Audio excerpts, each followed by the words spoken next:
Connect लावायचं. काय करायचं? बॅटरी कनेक्ट लावायची. दुसऱ्या नाही. पुंडलिक वरदारी विठ्ठल श्री ज्ञानदेव तुकाराम पंढरीनाथ भगवान की जय. प्रभु श्री रामचंद्र भगवान की जय. कपिवर्य महारुद्र हनुमान की जय. वक्रतुंड महाकाय सूर्यकोटि समप्रभ निर्विघ्नं कुरु मे देव सर्वकार्येषु सर्वदा. शांताकारं भुजगशयनं पद्मनाभं सुरेशं विश्वाधारं गगनसदृशं मेघवर्णं शुभांगं लक्ष्मीकान्तं कमलनयनं योगिध्यानगम्यं वन्दे विष्णुभवभयहरं सर्वलोकैकनाथं. नीलाम्बुजश्यामल कोमलांगं सीता समारोपितवामभागं भानुमासायक चारुचापं नमामि रामं रघुवंशनाथं. आता जैसा आहेसी तैसिया नमो तुझ श्रीरामराया. तुझे कृपे रघुवर्या स्तुते वदावया सामर्थ्य. उडाला तो उडाला कपिंद्र उडाला समुद्र लंघोनी लंकेत गेला. लंकेत जाऊन विचार केला नमस्कार माझा त्या मारुतीला. पुंडलिक वरदारी विठ्ठल श्री ज्ञानदेव तुकाराम पंढरीनाथ भगवान की जय. श्री गणेशाय नमः. श्री सरस्वते नमः. श्री प्रभु रामचंद्राय नमः. रणिविभीषण पडिला तो प्रधाने सावध केला. जैसा नंदीचा बुडीता काढिला थडीची ये जणी हो. कथेचं अनुसंधान गावबा काका या ठिकाणी सांगतायत. काल आपण बघितलं मूळकासूर कुंभकर्णाचा पोरगा आहे. कुंभकर्ण आणि वज्रसारा यांचा मुलगा आहे. काल त्यानं विभीषणाला युद्धासाठी बोलवलं. हातामध्ये 12 बाण सोडले. त्या 12 मधले 2 बाण विभीषणाच्या हृदयावरती लागले. विभीषण मूर्छित पडले. विभीषणाच्या लक्षामध्ये आलं हे आपल्याला ऐकत नाही म्हणून रामचंद्राकडे आले. आल्यानंतर पुन्हा त्या ठिकाणी विभीषणजी काय विचार करतात ऐका. रावणानुजा ववणी सावध प्रधानाप्रती बोले वचन. आता कर्तव्य काय आपण ये समयी करावे. विभीषणजीने विचार केला आता काय करायचं. हे मूळकासूर आपल्याला ऐकत नाहीये. सावध झाले. मूर्छा मधून सावध झाले. तिकडे त्या मूळकासुरानं लंका नगरीचा राज्याभिषेक बी केलेला होता. मग आता आपण काय करायचं. आपल्याला हे ऐकत नाहीये. काय विचार करावा. विभीषणजी मनाला विचार करतात. प्रधान म्हणती राजाधिराजा शरण जावे श्री रघुराजा. सिंहाचे प्रसादे आशा गजमस्तकी आरुडली. आणि त्यावेळेस सांगू लागले. प्रधान सांगतायत विभीषणजीला विभीषणजी तुम्ही रामचंद्राला शरण जावा. रामचंद्राच्या शिवाय ही मूळकासूर ऐकणार नाही असं सांगितल्यानंतर ह्याला प्रसाद दिलेला आहे महादेवांनी. महादेव ब्रह्मदेवांच्या बळावरती हा उन्मत्त झालेला आहे. त्यामुळे रामचंद्राला शरण जाऊन ह्या संकटाचं निरसन करावं. प्रधान मंडळी बोलतात. गदापाणी म्हणे धन्यजीने आजी राघवासी भेटणे. हाची निश्चय करुणी म्हणे प्रधानासी निघाला. आणि त्या प्रधानाचं बोलणं ऐकलं. विभीषणाला आनंद वाटला. जाऊ द्या म्हणले कारण कोणतंही असो पण दर्शन रामाचं होतंय. जाऊ द्या म्हणले आपल्या स्वार्थासाठी असो किंवा अनेक कारणासाठी असो पण रामाचं दर्शन होतंय. रामाला बघायला भेटतंय. आणि या उल्हासानं या आनंदानं विभीषणजी रामचंद्राकडे अयोध्येला जाण्याचा विचार मनामध्ये करतात. चौघाची समवेत विभीषण मार्गी जाता. म्हणे आजी भेटेला गरुड ध्वजा क्षमदेला उचलवली भुजा. आणि विभीषणजी विचार करतायत आज आपल्याला रामचंद्र भेटणार आहे जो गरुडावरती आरूढ आहे. अशा प्रकारचा गरुड ध्वज भगवान परमात्मा तो रामचंद्र आपल्याला भेटणार आहे. आणि एकदा त्याला भेटले बरोबर त्याच्या चरणावरती मिठी मारायची आणि तो भगवान परमात्मा आपल्याला उचली आणि हृदयाला लावील असा विचार विभीषणजी करतात. सांगोन जीवीचे निज पूजा जोग जोग जा देखलिया.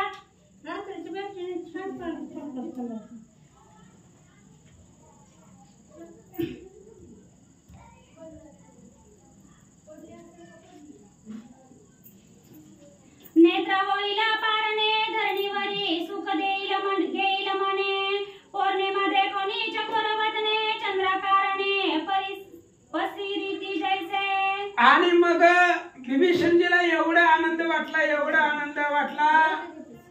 रामचंद्राचं स्वरूप रामाला डोळे भरून पाहिल आणि डोळ्याचं पारणं फिटेल.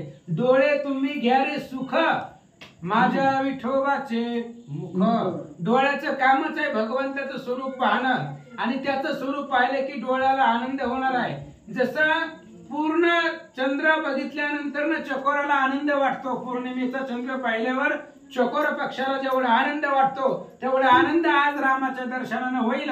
विभीषणजी बोलतात, ऐसा मार्ग क्रमित मेदिनी उल्हास न माये अंतकरणी तव पुढे देखील राजधानी रघु उत्तम रायाची. आणि अशा प्रकारचा विचार केला. लगेचच विभीषणजी निघाले लंकेमधून आकाश मार्गाने निघाले. जात असताना जिथं रामचंद्र राज्य करत होते ती प्रथम मोक्षपुरी अयोध्या डोळ्यानं पाहिले. सुवर्ण कळशा रत्न जडित पातकांबारी राम नामांकित काळ दाखेल राय तीर्थ पुरी साकेत शोभे ऐसी. आणि अयोध्या बघितली विभीषणजीनं. झळझळीत सोनसळा कळस दिसतो स्वज्वळा. लांबून असणाऱ्या अयोध्येचा कळस सोन्याचा झळकत होता.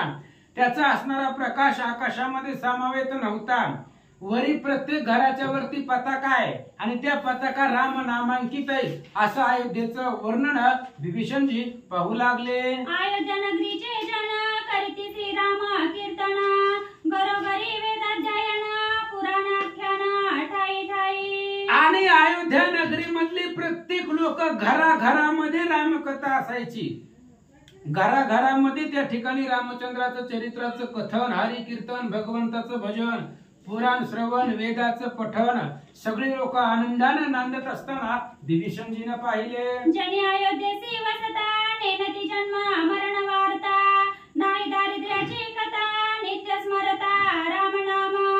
अहो राम नामाच्या बळावरती कोणाही नाही दुर्दशा, कोणाही नवतीहीन मनसा. श्रीराम भजनी उल्हास सावकाश नांदती. 5 वाद्य 42 मधले व 80 वरची युद्धकांडातली 45 वाद्य 47 मध्ये लक्षात घेणं जाऊ द्या. आणि असं असणारा विभीषणजी, त्या विभीषणजीनं पाहिली अयोध्या.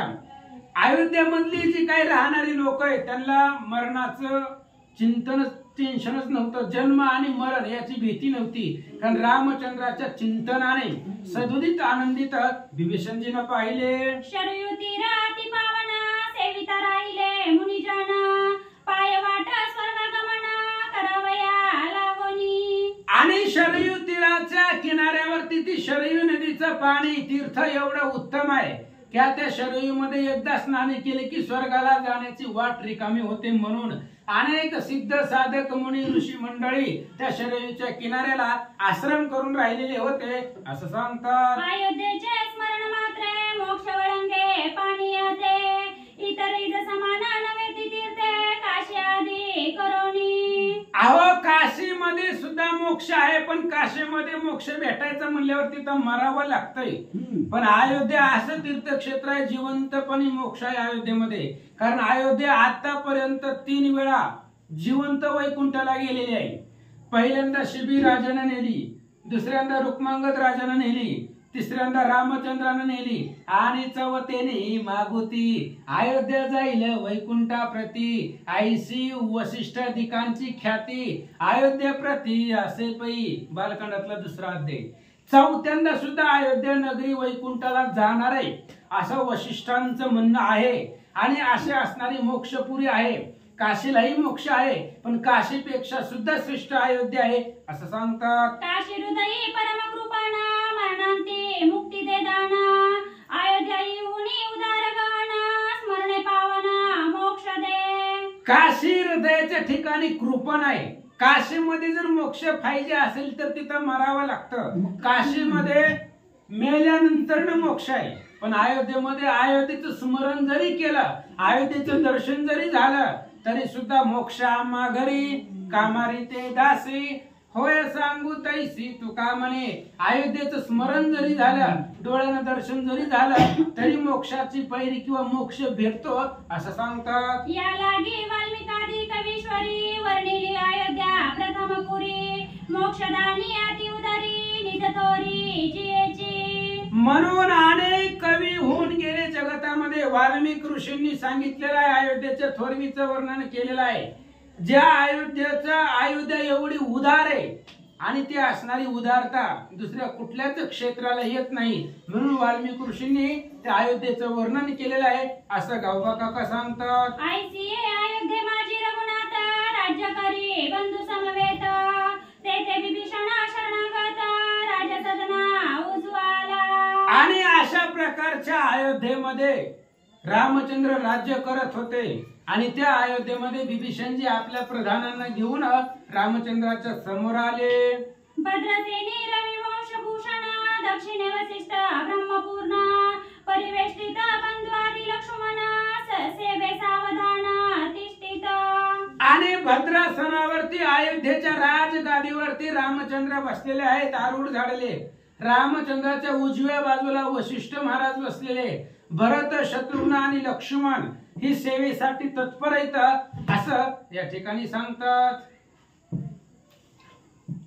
देखिला श्री रघुनाथ, विभीषणे घातला दंडवट. जोडिले करी प्राणीपात, श्रीरामासी पै केला. आणि अशा प्रकारच्या सिंहासनावरती रामचंद्राला पाहिलं. विभीषणानं दंडवत घातला, भगवंताला साष्टांग दंडवत घातला आणि मग हात जोडले, नमस्कार केला, प्रणिपात केला, रामचंद्राला आलिंगन दिलं. श्रीरामे उठोनी ते समयी, शरणागता धरुणी हृदयी. आलिंगीला दोई बाही, जेवी माता बाळका.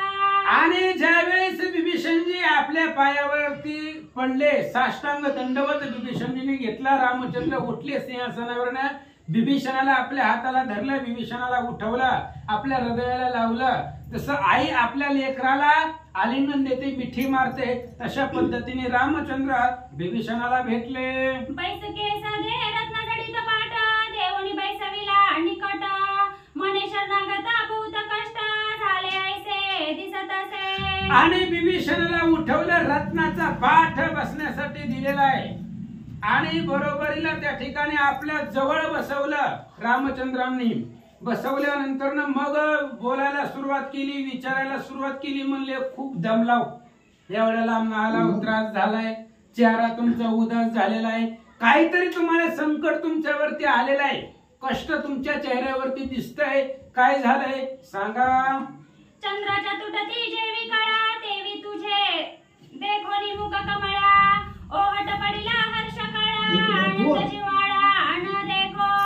आणि जसे चंद्राच्या कळा जाव्या, चंद्र कळाही नवावा, तशा पद्धतीने तुमचं मुखचंद्र दिसत आहे. मुखावरती तेज दिसत नाही, मुखावरती उल्हास दिसत नाही, डोक्यामध्ये काहीतरी चिंता आहे, तुम्हाला त्रास झालेला आहे असं तुमच्या चेहऱ्यावरनं वाटतंय, दिसतंय असं रामचंद्र बोलतात. जीवने विना वल्ली, सुकोना शुष्क झाली. तैसी हृदयीची काजळी, दिसत असे मुखावरी. आणि जसं जीवन पाण्याशिवाय कुठल्याही झाडाला, रोपट्याला पाणी लागतं, पाणी नसेल तर ते झाड सुकून जातं, तशा पद्धतीने पाण्या व्यतिरिक्त झाड सुकून जावं, तशा पद्धतीने तुमची अवस्था झालेली आहे. तुमच्या चेहऱ्यावरती तेज दिसत नाहीये, काय झालंय सांगा. कोण हृदयाची चिंता, ते मज निवेदी पौलस्ती सुता. श्रीरामाची देखोनी आदरता, सुख झाले विभीषणा. आणि रामचंद्राने विचारलं, विभीषणजी तुमच्या मनामध्ये काय चिंता आहे मला सांगा, काय तुमच्या हृदयामध्ये सलतय, काय दुःख आहे तुम्हाला. रामचंद्राचा आदर पाहिला, साच आणि मवळ असणारे शब्द ऐकले विभीषणजीनं. विभीषणजीला आनंद वाटला. काय सांगतात. पौलस्ती म्हणे कमलोद भवजनका, स्वर्ग गमनापुरीच्या नायका. दीनमणी कुळदीपका, अपूर्व एक देखिले. विभीषणजीनं बोलायला सुरुवात केलं, जसं दाशरथी आहे तसं ती पौर असते. आणि विभीषणजीनं बोलायला सुरुवात केला. ऐका म्हणले, असणाऱ्या स्वर्गाचे अधिपती तुम्ही आहात, ह्या असणाऱ्या संपूर्ण ब्रह्मांडाचे तुम्ही मालक आहात आणि सूर्यवंशाचे कुळदीपक आहात.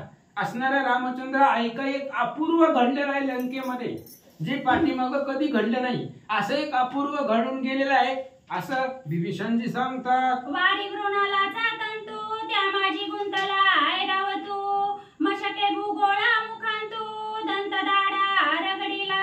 काय सांगायचं रामचंद्र सर्वसामान्य तंतू असावा दोरीन, त्या दोरीमध्ये भला मोठा ऐरावत नावाचा हत्ती अडकावा, किंवा एखादा उंदीर आहे आणि त्या असणाऱ्या उंदिरानं त्याच्या दाढेनं त्याच्या दातानं ही संपूर्ण पृथ्वी धरून टाकावी अशी अवस्था झालेली आहे. मरकटे समुद्र शोषिला, मृगजळी विंध्यपुत्र बुडाला, जुंबके सिंहाविला दिला, सशाने भेडसाविला शार्दूळ.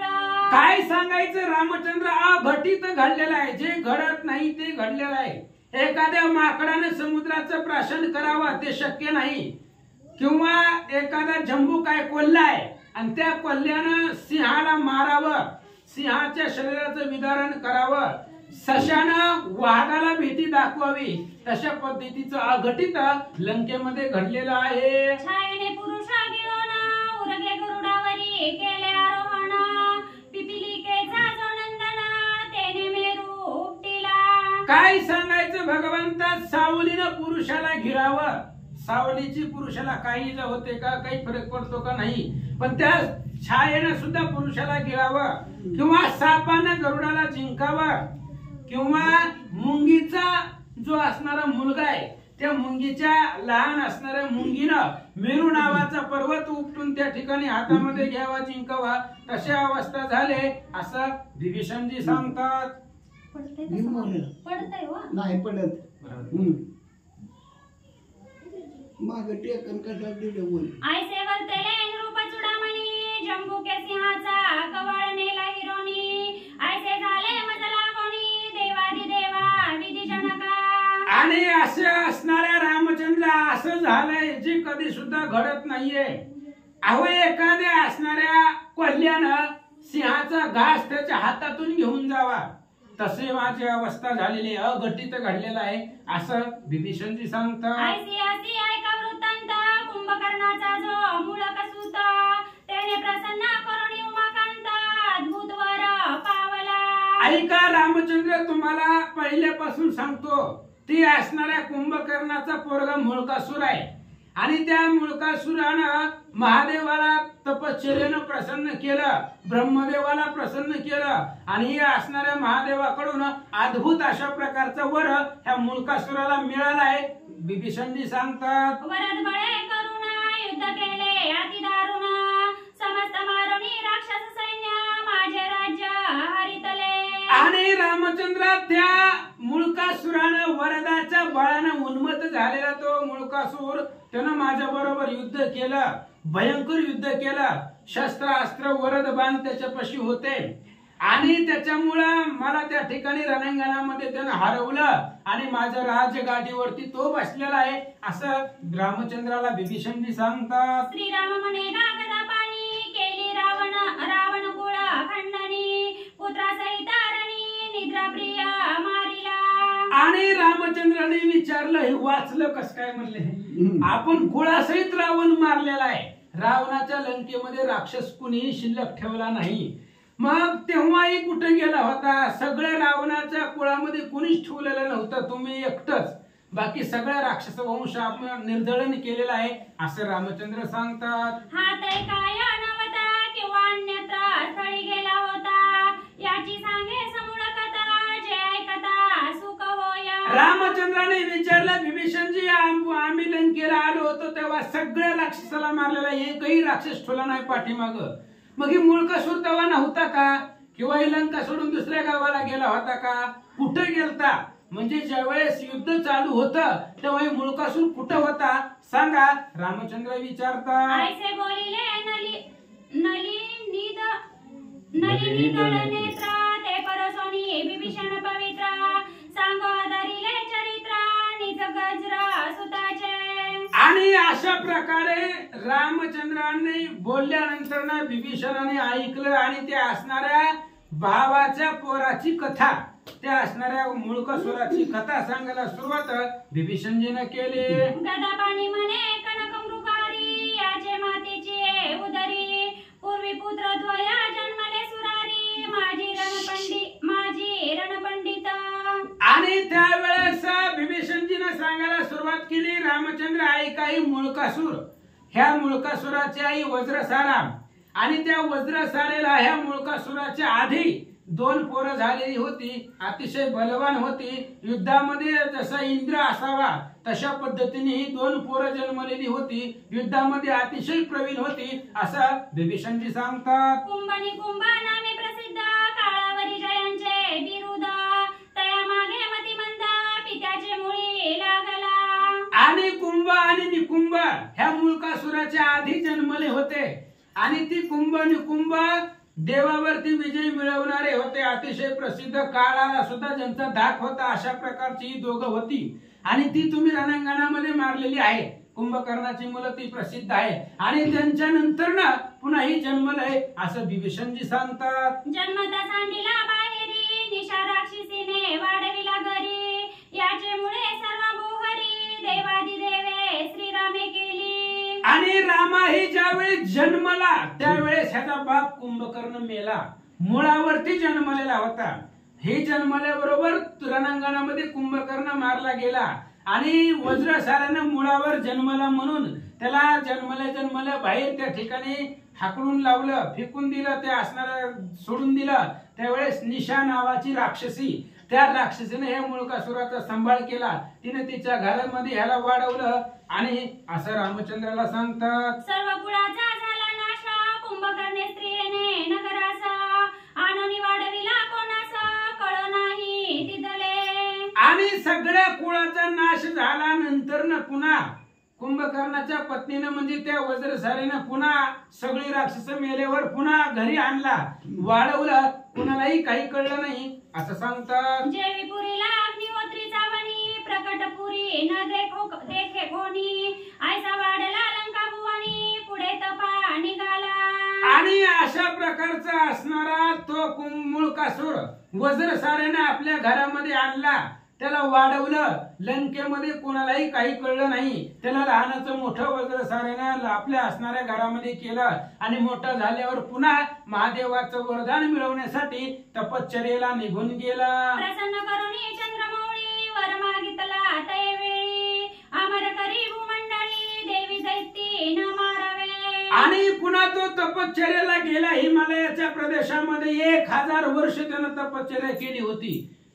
अन्न निरोधक, अन्नही खायचं नाही, पाणीही प्यायचं नाही, अशी 1000 वर्ष कठोर तपश्चर्या महादेवाची केली. महादेवची प्रसन्न झाल्याबरोबर यानं वर मागितला, मला अमर करा आणि मला देव दैत्य दानव यांच्याकडून कोणाकडूनच मरण येऊन देऊ नका असं महादेवाला मागितलं होतं. मानवादी गंधर्व विद्याधरा किं पुरुषा चारणासुरा पक्षी श्वापदे जीव क्रूरा मदवदी तत्पर न व्हावे. आणि त्या असणाऱ्या मुळकासुराने सांगितलं, मानवाकडून मला मरण येऊ नये. विद्याधर आहेत, बाकीचे अनेक असणारे पुरुष जाती असतील किंवा राक्षस असतील, गण गंधर्व यक्ष किन्नर असुर असुर दानव मानव कोणीच किंवा श्वापदे सुद्धा सांगितली, क्रूर असणारे जीव घातकी पक्षी ह्यांच्याकडून सुद्धा मला मरण येऊ नये असं वरदान मुळकासुराला महादेवाकडून भेटलेलं आहे. होय म्हणून अंधकरिपू मने मणीचा सिद्ध संकल्पू याई तुकियाचे हाते वपू मरण न पावे संग्रामी. मुळकासुराचं बोलणं ऐकलं महादेवानं, तथास्तु सांगितलं, ज्यांची ज्यांची तू नावं घेतलेली आहे त्यांच्याकडून तुला मरण नाही. तू तुझ्या मुखानं ज्यांचं नाम उच्चार केलेला आहे त्यापैकी तुला कुणीही मारणार नाही असं महादेवानं त्या मुळकासुराला वरदान दिलं. मग उपदेशुना मंत्रावळी कैलासा गेला इंदू मौळी मागे मुळकासुरे भूमंडळी आम्हा दुःख दिदले. आणि अशा प्रकारचा उपदेश त्या मुळकासुराला केला आणि महादेवजी कैलासाला निघून गेले. पुन्हा हिमालय पर्वतावरून लंकेमध्ये आला मुळकासूर. आल्यानंतर डायरेक्ट आमच्या बरोबर युद्धाला आमंत्रण केलं, आमच्या बरोबर युद्ध केलं, आम्हाला त्रास दिला असं बिभीषणजी रामाला सांगतात. शरणागत ऐसे बोलल्यावरी स्वामीची मनोदेवता आश्चर्य करी एक क्षण एका निवांत दुषाणारी निजायसनी बैसला. बिभीषणाचं बोलणं रामचंद्राने ऐकून घेतलं. मग रामचंद्र मनामध्ये विचार करू लागले, ह्याला तर वरदान मिळाले तर मग मारायचं कसं, म्हणजे कोणता उपाय करावा लागेल ह्याला मारण्यासाठी. आपण ह्याला मारत असताना महादेव आणि ब्रह्मदेवाचं वरदान खोटं होता कामा नये. त्यांच्या वचनाला खोट लागता कामा नये म्हणून मनामध्ये एक क्षणभर भगवंत रामचंद्र ध्यानस्थ बसले आणि याला कसं मारावं याचा विचार आपल्या मनोदेवते बरोबर रामचंद्र करतात. सैनिक ध्यानस्थ गौतम श्वेशूर मग बोलता झाला उत्तर याचे वदाचा प्रकार समस्त प्रती पुसत असे. आणि अशा प्रकारचा विचार केला. रामचंद्राने क्षणभर ध्यानस्थ झाले आणि मग सगळी सभा बसलेली होती. मग रामचंद्राने विचारलं, त्या सभेमध्ये सिद्ध साधक मुनी जपी तपी सगळे ऋषी मंडळी होते, ज्ञानानं समर्थ होते. त्यांना विचारलं, ही मूळकासुर कसा मरेल, याला मारण्याचा काय उपाय आहे सांगा. तव वशिष्ठ म्हणे श्री रघुनाथा याची ऐसी मरणाची कथा यासी वदिला जनक दुईता नारदे माझा सांगितले. वशिष्ठ महाराजांनी सांगितलं, रामचंद्र एक गुह्य आहे. ह्या मुळकासुरानं वरदान मागताना असं मागितलेलं आहे, जे जन्मलेले आहेत किंवा ज्यांचा जन्म आईच्या पोटातून झालेला आहे त्यांच्या हातून मला मरण येऊन देऊ नये. मग आपली तुमची असणारी पत्नी सीता ही आयोनिजा आहे. हिचा आयोनिजा संभव त्या ठिकाणी जन्म झालेला आहे. त्यामुळे नारदांनी मला ही ज्ञान सांगितलेलं आहे, सीतेच्या हातून मुळकासुर मरेल असं वशिष्ठ महाराज सांगतात. सद्गुरुमुखीचे ऐसे वचन श्री रामचंद्र परिसोना प्रधान पाचारिले सज्ञान सुमंतादी थोर थोर. वशिष्ठ महाराजांच्या मुखातलं बोलणं ऐकल्याबरोबर लगेच रामचंद्राने आपले जे काही प्रधान होते सुमंत सहित अनेक प्रधान मंडळी बोलवले. त्यांना काय सांगतात ऐका. आज्ञा केली श्री रघुवीरे सुग्रीवादी येऊनी वानरे सेना सज्जोनी वाद्य तुरे नाना परीची वाजी निल्ली. रामचंद्राने पुन्हा सगळे वानर सैन्य गोळा केले. सुग्रीवाला बोलवलं, म्हणले चला परत एकदा लंकेला जायचंय. म्हणले आपल्याला जसं पाठीमागे गेलतो तसं अजून एकदा लंकेला जायचंय. सगळे वानर सैन्याला बोलवलं, सगळं सैन्य तयार केलं आणि सगळं सैन्य रामनामाचा गदारोळ गर्जना करू लागले. जानकीचा पुरुष वेश दिदला अलंकार भूषणी मिरविला तव विभीषण बोलता झाला पारणे की जय राजेंद्र. आणि मग सीतेलाही रामचंद्रांनी सोबत घेतलेला आहे. सीतेला पुरुषाचा वेश दिला, पुरुषाचे कपडे सीतेला त्या ठिकाणी घातले आणि क्षत्रिय योद्धा जसा दिसतो तसा वेश सीतेला दिला. रामचंद्र लंकेला निघाले. तेवढ्या वेळामध्ये विभीषणजीने सांगितलं, पारण त्या ठिकाणी करा, जेवणाचा कार्यक्रम उरका असं सांगू लागले. आजी कार्तिक द्वादशी पारणे सारोणी प्रयाणासी मग करावे लंकेसी राक्षस वधा कारणे. आणि विभीषणजीने सांगितलं, महाराज एकादशी झाले, रात्री आज द्वादशी आहे, चतुर्थी आहे, कार्तिक द्वादशी आहे. आणि त्या कार्तिक द्वादशीच्या दिवशी आपण पारणं सोडू. हा उपवास कालचा घडलेला आहे, ती सोडू, जेवण करू उत्तम अशा प्रकारची, मग लंकेला जाऊ असं विभीषणजी बोलतात. तव बोलिला श्री रघुनंदना आणि मुळकासूर आधी मुळकासूर मारुण मग करू भोजन हे प्रतिज्ञा निश्चित. विभीषणजीने सांगितलं होतं ती तर आता मरणारच आहे, मग जेवण वगैरे सगळं करून जाऊन निवांत त्याला मारू. रामचंद्राने सांगितलं तसं नाही, माझ्या भक्ताला जर त्रास होत असेल, शरणांगताला जर त्रास होत असेल तर मग त्या जेवणामध्ये काय आनंद आहे. आधी लंकेला जाऊ, त्या मुळकासुराला मारू, तुमची राजगादी तुम्हाला परत मिळवून देऊ, पुन्हा मग आनंदाने जेवण करू. रामचंद्र बोलतात, तुझ राज्य दिदल्या विना शरणागता मी भोजनी नाही अर्हता ऐसे वदोनी श्री रघुनाथा स्फुरणे भाऊ वाढत. आणि रामचंद्राने सांगितलं, विभीषणजी तुम्हाला लंकेची राजगादी तुमच्या स्वाधीन केल्याशिवाय, तुम्हाला लंकेचा राजा पुन्हा एकदा बनवल्याशिवाय ती मुळकासुराने हिसकावून घेतलेली राजगादी ती तुम्हाला दिल्याशिवाय त्या भोजनाचा आनंदही मला वाटणार नाही. म्हणून सगळं सैन्य तयार करून रामचंद्राला लंकेला जाण्यासाठी स्फुरण आलं. पुरुष वेश अलंकारी शृंगारिली जानकी सुंदरी निज धनुष्य घेऊन करी अश्वावरी बैसविली. आणि सीतेला पुरुषाचा वेश दिलेला आहे, हातामध्ये रामचंद्राचं स्वतःचं धनुष्य सीतेच्या हातामध्ये दिलेला आहे. त्या सीतेला घोड्यावरती बसवलेला आहे आणि रामचंद्र निघाले. प्रधान सेना सैनिक परिवेष्टित कपिकटक मध्ये शोभे रघुनायक जानकी सम्यक पृष्ठभागी. आणि रामचंद्र मध्यभागी आहेत. रामचंद्राच्या चारी बाजूने अनेक प्रधान आहेत, सैनिक आहेत, सेवक आहेत, अनेक असणारे वानर सैन्य आहेत. त्याच्यामध्ये रामचंद्र आहेत आणि रामचंद्राच्या जवळ सीता आहेत असं सांगतात. मग श्रीरामे काय केले पुष्पकासी पाचारिले त्यावरी बैसोनी सहदळे लंकापुरा पावले. मग रामचंद्राने पुष्पकाचं स्मरण केलं. स्मरण केल्याबरोबर पुष्पक हजर झाला. सगळं असणारं सैन्य रामचंद्राने विमानामध्ये घातलं आणि निमिषामध्ये अयोध्येमधून लंकेला गेले. आयसे चालत आणि जबारी पंचघटिका भरतपुरी प्रवेशाला जैसे पुष्पावरी षडपद बहुसाल. आणि अशा पद्धतीने रामचंद्र त्या पुष्पक विमानामध्ये बसल्यानंतर ना लगेच निमिषामध्ये काही घटिकामध्येच अयोध्येवरून, कारण पुष्पक विमान मनाच्या वायूच्या वेगानं जाणार होतं आणि ते असणाऱ्या लंकेमध्ये पोहोचले. सडगाचे निकट पाळी पक्षी जैसे पावती सपुळी तैसा निज सैन्यासी आतुर बळी लंका प्रदेशी पावला. एखादा सरोवर बघितल्यानंतर ना त्या सरोवराचा पाण्याचा आनंद घेण्यासाठी अनेक पक्ष्यांचा समूह थवा त्या सरोवराच्या किनाऱ्याला यावा. तशा पद्धतीने रामचंद्र सर्व सैन्य घेऊन लंकेमध्ये गेले. देखोनिया निज लंका लता मृग चढले तवा शिळा पाषाण तरवाणे करी घेऊनी चालिले. आणि वानर सेनाने लंका बघितल्याबरोबर हातामध्ये झाडं घेतले, पर्वत घेतली, दगड घेतली. लंकेच्या त्रिकुटावरती वानर उड्या मारू लागले. त्रिकुट वेडीला वानरी देखोनिया सुरारी आश्चर्य करे ते अवसरी दडोनी राहिला आणि जगुई. आणि असं असणार सगळे वानर त्या असणाऱ्या लंकेच्या त्रिकुटावरती त्रिकुट विणून टाकलं वानरांनी. आणि आश्चर्य वाटलं त्या असणाऱ्या मुळकासुराला. बघितलं वानर सैन्य अथांग आलेला आहे, लपून बसला.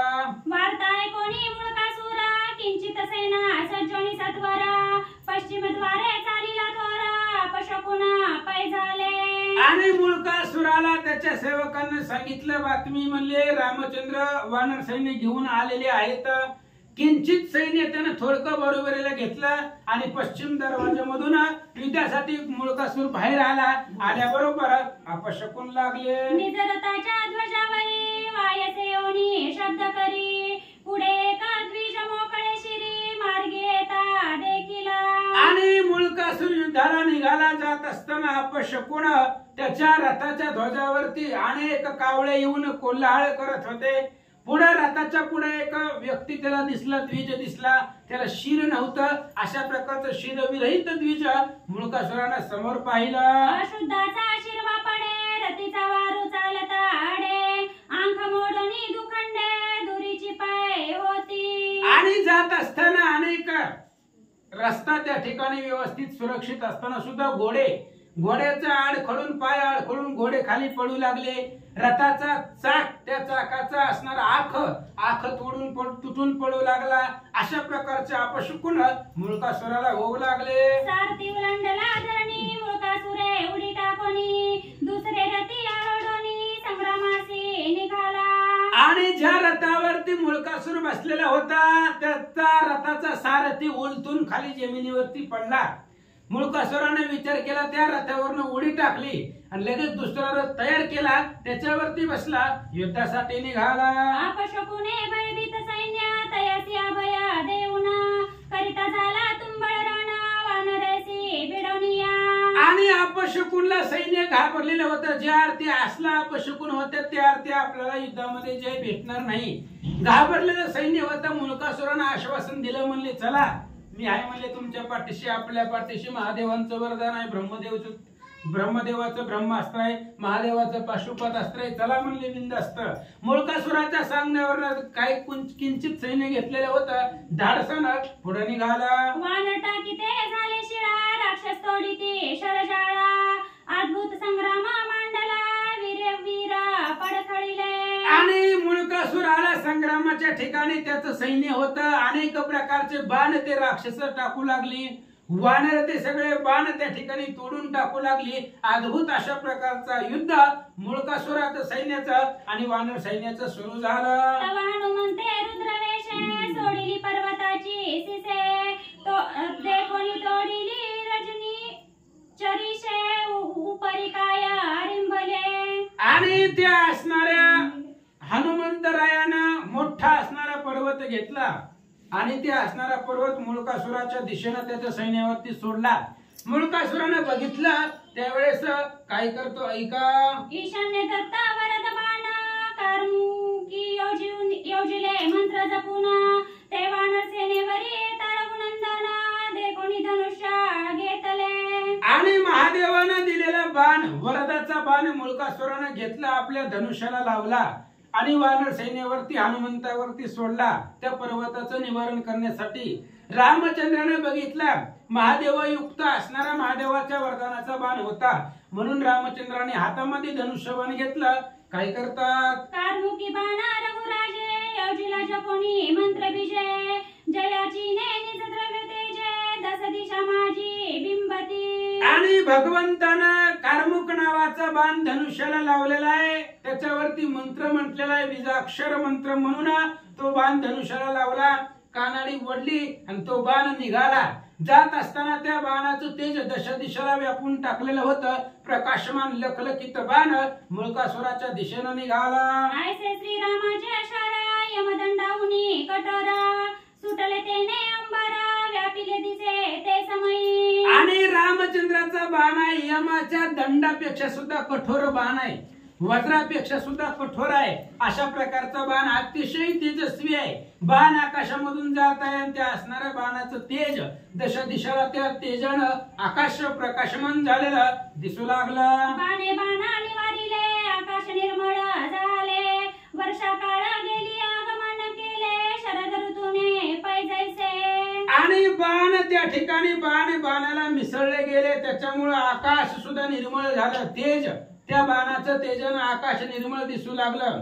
जसं पावसाचा काळ गेल्यानंतर आकाश दिसतं तशा पद्धतीने बाणाच्या उजेडानं बाणाच्या तेजानं दिसू लागलं. देखोनी श्रीराघवाचे संधान राक्षसी आश्चर्य मानना काय बोलता झाला वचन विभीषणासी परेसा. रामचंद्राच्या बाणाचं संधान पाहिला रामचंद्राचा बाण पाहिला मुळकासुरानं बघितल्यानंतर रामचंद्राच्या जवळ विभीषणजी होते आणि मुळकासुर त्या विभीषणाला लक्ष केला आणि विभीषणाला पुढे ठेवून काय बोलतो ऐका. आगाये पूर्वजा विभीषणा तू असाय आणिले श्री रघुनंदना तरी मज त्याची नाही गणना शिवप्रसादे करोनी. आणि मुळकासुर बोलू लागला ऐका म्हणले ऐका विभीषणजी तुम्ही अयोध्येला गेले रामचंद्राला घेऊन आल्यानंतर रामचंद्राला घेऊन आलं पण मला त्या रामाची भीती वाटत नाही कारण माझ्या पाठीमाग माझ्यावरती महादेवाचा कृपा हस्त आहे.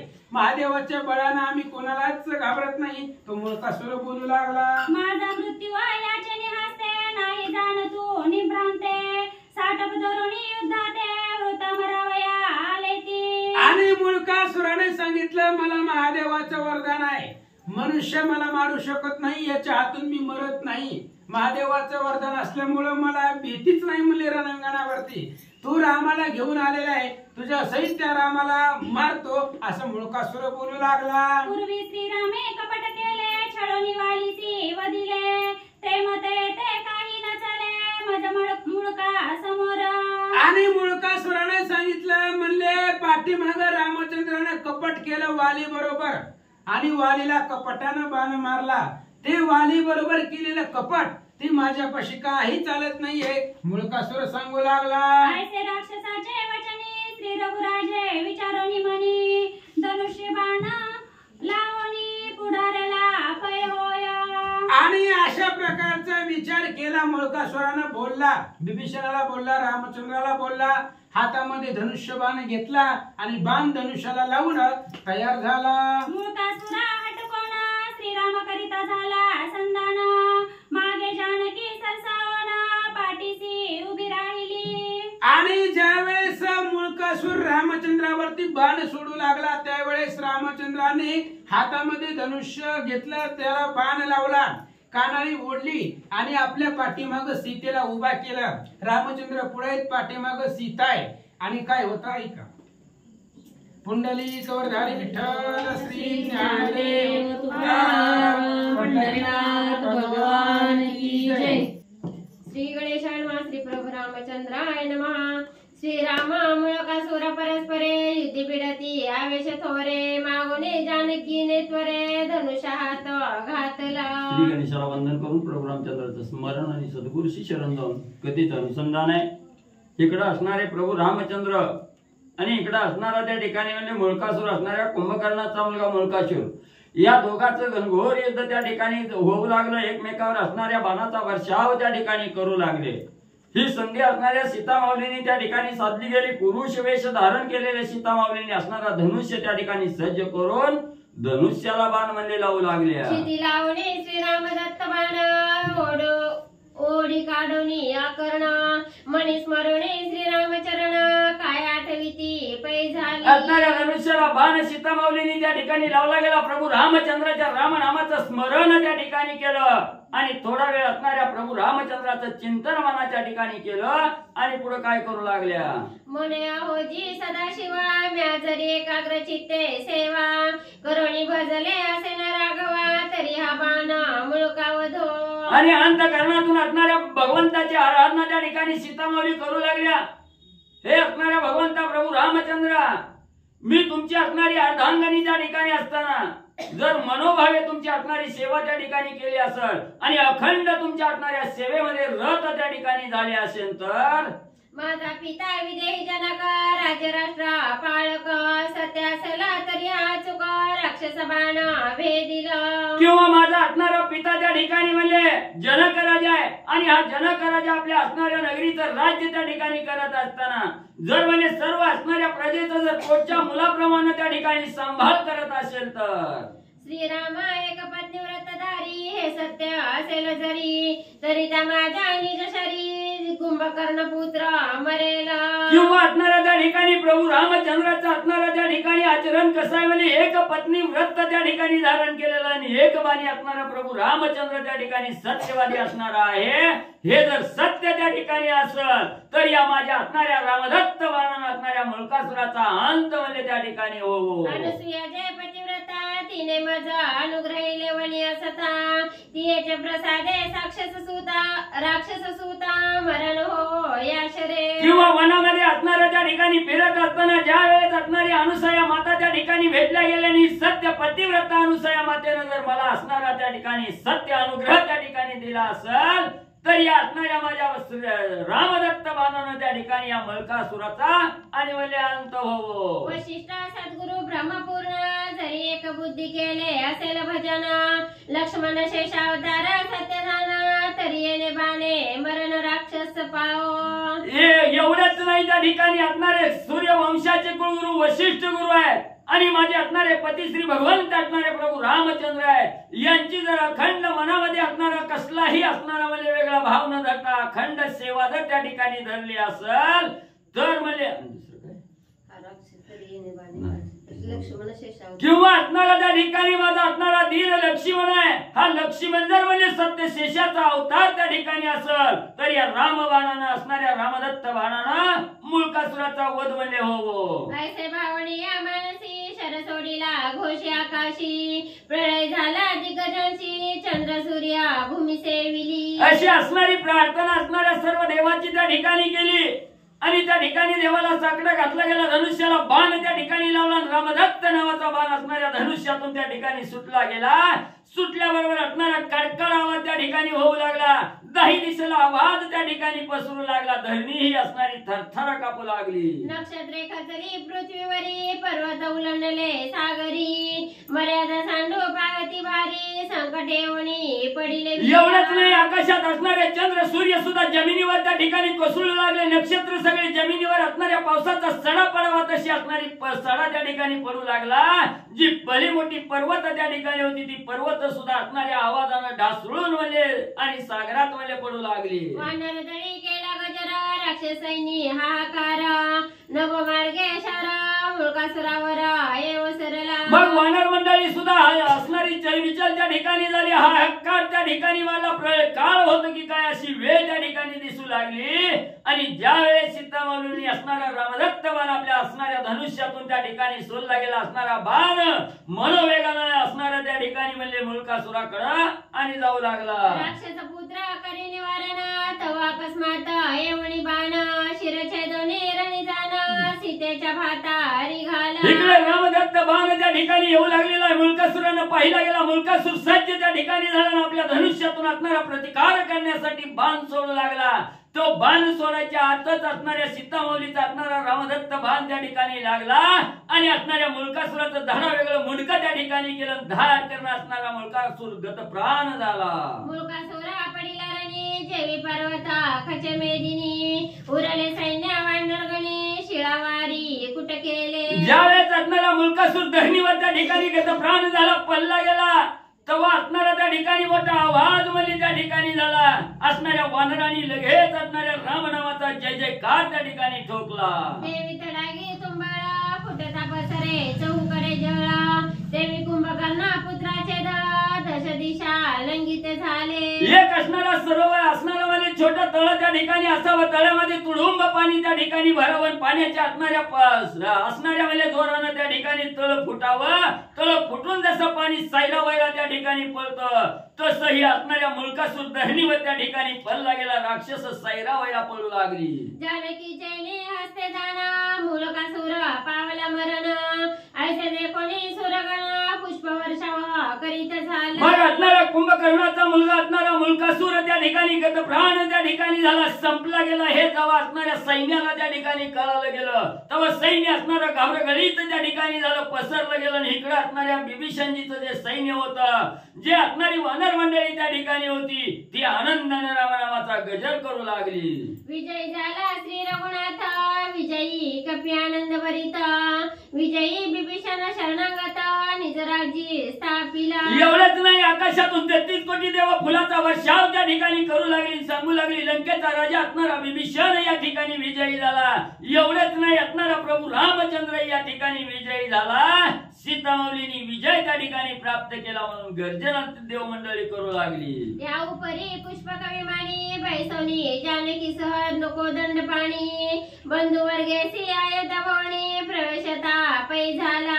मग असणारा कार्य त्या ठिकाणी साधला गेला. ज्याला असणारा त्रास म्हणजे विभीषणजीला ज्याचा होता तो काटा त्या ठिकाणी काढला गेला. राक्षस संपवला गेला. सगळ्याला आनंद झाला. पुष्पक विमान सज्ज त्या ठिकाणी केलं. सगळे असणाऱ्या भाऊबंधा सहित आणि प्रभू रामचंद्र पुष्पक विमानात बसले ना अयोध्येकडे जाऊ लागले. वानराज्ञा देऊन निज स्थाना पाठविले जन वया परिवर्तले ते सावधान श्रोतृजन परिसोत. मग आणि असणाऱ्या प्रभू रामचंद्रांनी सांगितलं गेलं बिभीषणजीचं कार्य त्या ठिकाणी संपलं गेलं. बिभीषणजीला सुख त्या ठिकाणी दिलं.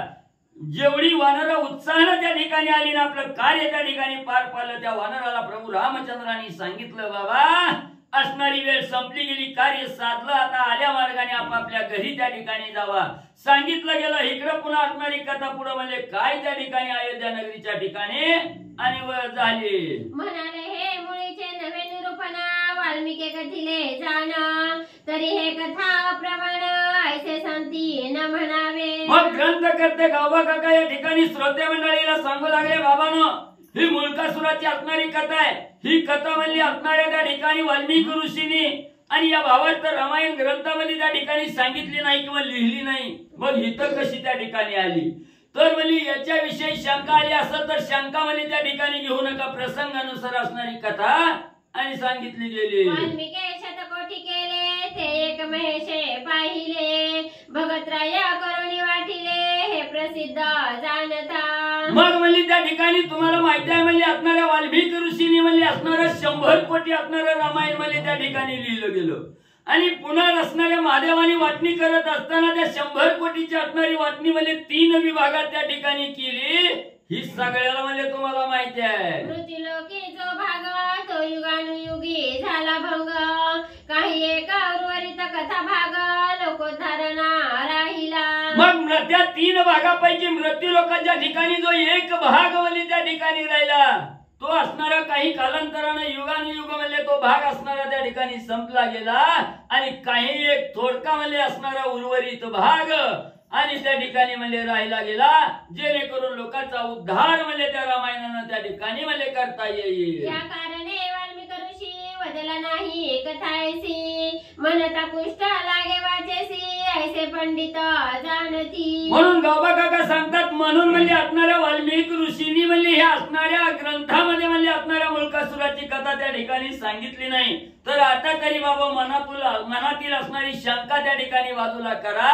जर अशी शंका त्या ठिकाणी घेचाल आणि ग्रंथाला नाव त्या ठिकाणी ठेवचाल तर ज्याच्या मनात शंका असणारा त्या ठिकाणी द्विभाव निर्माण होतोय त्याच्या तोंडाला कुष्ठरोग म्हणजे त्या ठिकाणी होईल. अबध सुबद्ध रामायण श्रीरामाचे चरित्र गहन श्रवणे भवदोष खंडन सादर जरी ऐकीचे.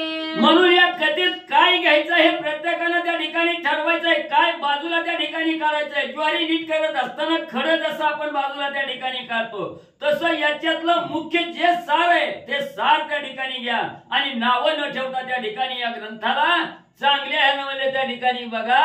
हे असणारं जे रामचरित्र आहे हे रामचरित्र या संसार रूपी भवसागरातून तारून जात असताना अनेक संकट अनेक हाल असणाऱ्या साधकावर त्या ठिकाणी येतात आणि ही रामकथा जर मनोभावे त्या ठिकाणी ऐकली गेली गायली गेली मनन केलं चिंतन त्या ठिकाणी केलं ध्यास निधिध्यास त्या ठिकाणी घेतला गेला तर सगळ्या भवसागरातून तुम्ही मुक्त त्या ठिकाणी होचाल आणि आईला तिराहून पहिल्या तिराकडे जाण्याचा जो मार्ग आहे तो मोक्ष मार्ग आणि तुम्हाला प्राप्त होईल. पक्षियाचे उच्चारे गणिका विमानी बैसोनी वैकुंठ लोका गेली हा तुम्हासी ठाऊका नाम महिमा रामाचा. मग एवढंच नाही रामनामामध्ये काय सामर्थ्य आहे.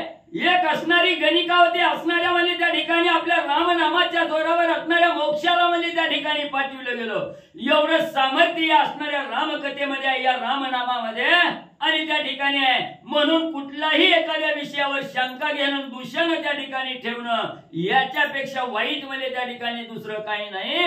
म्हणून शंका न घेता असणारं त्या ठिकाणी मनोभावे रामनामाचं स्मरण त्या ठिकाणी करा. रामकथा ऐका मोक्षाचा मार्ग सुलभ होईल. श्रीराम कथा सागर याचा कोणा कळेल पार भक्त एक श्री शंकर जैन शतकोटी विभागिले. मग ही प्रभू रामचंद्राची रामकथा आहे. या रामकथेचं जे सार आहे ही कोण जाणणार आहे. फक्त महादेवजींनी त्या ठिकाणी ओळखलं गेलं. म्हणून या असणाऱ्या त्या ठिकाणी रामकथेमध्ये काय सामर्थ्य रामकथा ऐकल्यामुळं गायल्यामुळं त्या ठिकाणी काय प्राप्त होत आहे याचा असणारा त्या ठिकाणी तुम्ही हे विचार त्या ठिकाणी करा. जसा महादेवानी याची असणारी वाटणी करत असताना सगळं म्हणजे असणारं त्या ठिकाणी योग्य प्रकारे वाटून दिलं आणि फक्त 2 अक्षर महादेवाने आपल्या जवळ त्या ठिकाणी ठेवली. कशी ठेवली. ज्या रामनामामध्ये सामर्थ्य आहे ज्या रामनामामुळे सगळ्याचा उद्धार त्या ठिकाणी करता येतोय ज्या रामनामामुळे वैकुंठ साधता येतं असं रामनाम श्रेष्ठ हे महादेवाने त्या ठिकाणी जाणलं. म्हणून हेच सार तुम्ही असणारं मुख्य त्या ठिकाणी घ्या आणि आपल्या जीवाचा उद्धार म्हणजे करून घ्या. एकाच नर्दना शरण जानकी सहिता श्री रघुनंदन अयोध्येसी सुख संपन्न येऊन राज्यभार चालवित. आणि गौबा काका एकनाथ महाराज आणि जनार्दन स्वामीला शरण जाऊन त्या ठिकाणी सांगू लागले. असणाऱ्या सीता माऊली सहित असणारे प्रभू रामचंद्र आणि या अयोध्या नगरीच्या ठिकाणी आलेले आहेत आणि सुखानं समाधानानं सगळ्याला असणारा आनंद प्राप्त करून देत राज्याचा कारभार त्या ठिकाणी आणि करू लागलेले आहे. स्वस्ती श्री भारत रामायणे उत्तरकांडे एकाकार टिकाया मुळकासुरा वदना मध्वी सप्ततिमोध्याय गोडा श्रीकृष्णार्पणमस्तु. पुंडलिकावजय विठ्ठल